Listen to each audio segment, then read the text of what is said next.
जय श्री कृष्ण।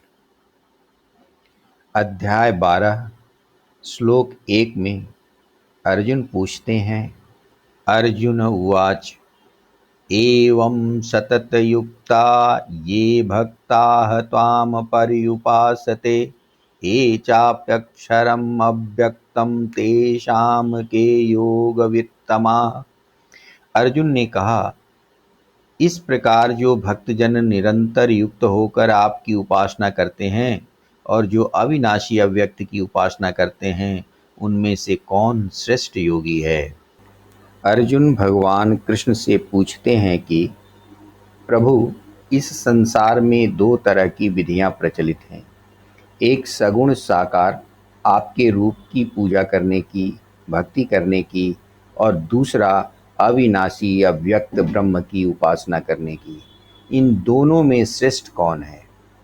क्या सगुण साकार स्वरूप जैसे राम कृष्ण शिव की पूजा करना बेहतर है, अथवा निर्गुण निराकार निर्विशेष ब्रह्म की उपासना करने की, जो अव्यक्त है, जो दिखता नहीं है, उसकी उपासना करना? यह प्रश्न स्वाभाविक रूप से सभी के मन में उत्पन्न होता है कि आखिर परमात्मा भगवान सगुण है या निर्गुण है। सगुण की उपासना करते हुए मनुष्य मंदिर, भगवान की मूर्ति, भगवान के मनुष्य स्वरूप की पूजा करता है, लेकिन निर्गुण ब्रह्म जो जगत में व्यक्त नहीं है, दिखता नहीं है, उसकी भी उपासना कुछ लोग करते हैं।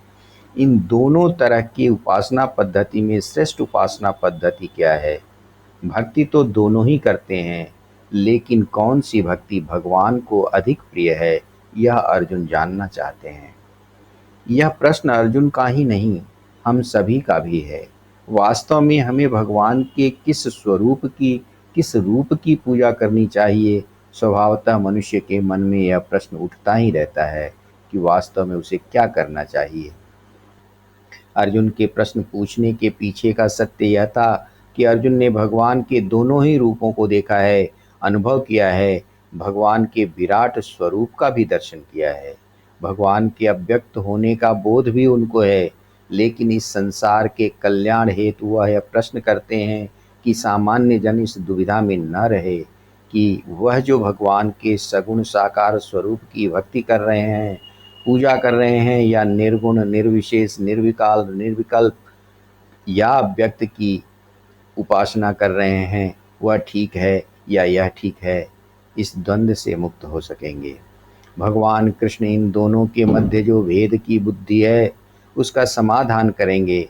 इससे मनुष्य द्वंद्व मुक्त होकर किसी भी पद्धति से, किसी भी रूप की, किसी भी स्वरूप की पूजा भक्ति उपासना कर सकेंगे। क्योंकि भगवान अन्यत्र कहते हैं कि भक्ति में निश्चयात्मक बुद्धि का होना आवश्यक है।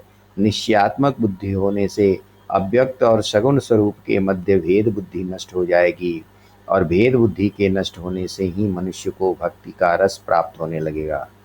इस प्रकार वह अव्यक्त या व्यक्त किसी की भी भक्ति करे या निर्गुण ब्रह्म की उपासना करे, कुछ अंतर नहीं रह जाएगा।